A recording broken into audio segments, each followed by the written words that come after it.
Hello guys and welcome to the channel. Today I'm going to show you how you can send fax messages from your Samsung Galaxy A54 5G. So to start, open the Play Store, then go to the search bar and look for the fax app.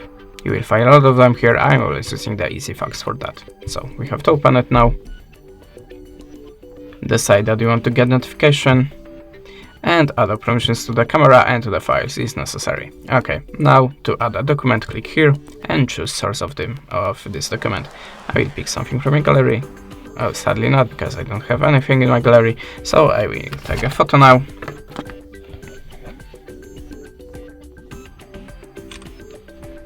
Okay, now you can add just a shape to your document, and if you're ready, click here.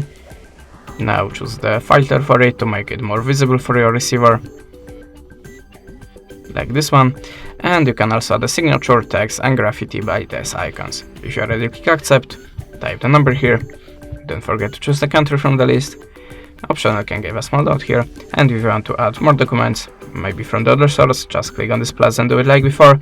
If you want to send the documents from this list, just buy your credits, click on this big button, and that's it. Thanks for watching, leave us a subscribe, a comment, and goodbye.